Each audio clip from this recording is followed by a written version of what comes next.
নীতি আয়োগের বৈঠকে মুখ্যমন্ত্রীকে 5 মিনিট বাদে মাইক বন্ধ করে দেওয়ার অর্থ বাংলার মানুষের কণ্ঠ রোধ করা, তার উপর বঙ্গভঙ্গ করার অপচেষ্টা, এমনভাবে গর্জে উঠে বললেন রাজ্যের মন্ত্রী তথা কলকাতার মেয়র ফিরহাদ হাকিম। তিনি এবার বলেন, বিজেপির মন কি বাত, এরা মন কি বাত বলে, কিন্তু ভারতবাসীর মন কি বাত শোনার ধৈর্য নেই। একটা স্বৈরতন্ত্রের সরকার, এটা একটা অসভ্য বর্বর মূর্খের দল, যারা এখন দুটো ক্র্যাচ নিয়ে হাঁটছে, একটা নীতিশ কুমার আর একটা চন্দ্রবাবু নাইডু বলে সোচ্চার হন মন্ত্রী ফিরহাদ হাকিম। মুখ্যমন্ত্রীকে 5 মিনিট বাদে মাইক বন্ধ করে দেওয়ার অর্থ কিন্তু বাংলার মানুষের কণ্ঠরোধ করা। আর বাংলায় বিজেপি বারবার ধাক্কা খেয়েছে, এবারও শেষ হয়ে যাচ্ছিল। ইসবার 200 পার হয়ে গেছে পগার পার বলে বিজেপিকে কটাক্ষ করেন ফিরহাদ হাকিম। তাদের মনের মধ্যে যে অন্যায় বোধ, বাংলাকে বঞ্চনা, বাংলার আবাসের টাকা আটকানো, গরিব মানুষের 100 দিনের টাকা আটকানো, তারা এসব শুনে লজ্জিত হবে, তাই মুখ্যমন্ত্রীকে নীতি আয়োগের বৈঠকে বলতে দেয়নি বলে জানান ফিরহাদ হাকিম। তিনি বলেন, আমরা অ্যাসেম্বলিতে পাশ করিয়েছি, এর তীব্র প্রতিবাদ জানাই। তিনি আরও বলেন, বিজেপির বাংলা ভাগ তো একটা চক্রান্ত, বঙ্গভঙ্গ করে দিয়ে যে অন্যায় বিজেপি করেছে তার তীব্র প্রতিবাদ জানাই।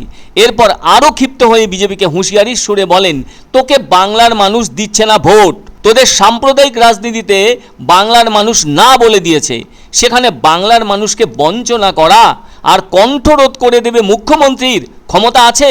মনে রাখতে হবে, বাংলার মানুষ গর্জে উঠেছে। মন্ত্রী ফিরহাদ হাকিম বিজেপিকে বললেন, এটা একটা অসভ্য বর্বর মূর্খের দল, বিজেপি তো বাংলা ভাগ চায়।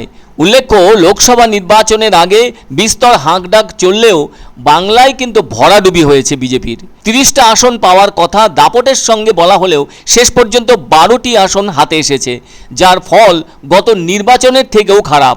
আবার 4টে বিধানসভার উপনির্বাচন হলেও তাতে একটি আসনও জোটেনি, সেক্ষেত্রেও নিট ফল শূন্য। ফলে বাংলার ভেতর ঘাসফুলের সরকারের দাপট বেশি থাকছে।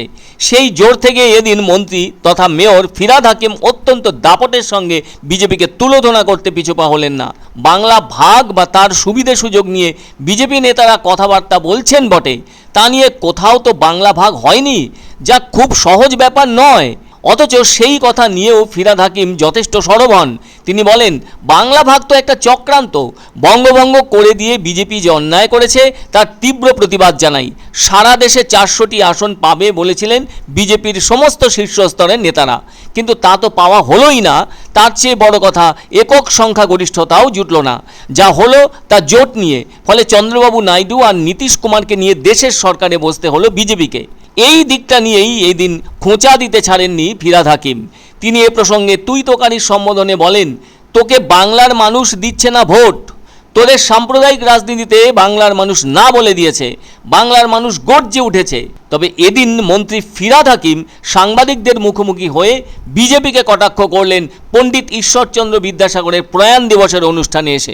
এই দলটা একটা অসভ্য বর্বর মূর্খ দল, মন কি বাত শুধু বলে, আর ভারতবাসীর মন কি বাত সেটা শোনার ধৈর্য নেই। একটা স্বৈরতন্ত্রের সরকার, যার এখন দুটো স্ক্র্যাচ নিয়ে হাঁটছে। মুখ্যমন্ত্রীকে 5 মিনিট বাদে মাইক বন্ধ করে দেওয়ার অর্থ বাংলার মানুষের কণ্ঠ রোধ করার প্রচেষ্টা।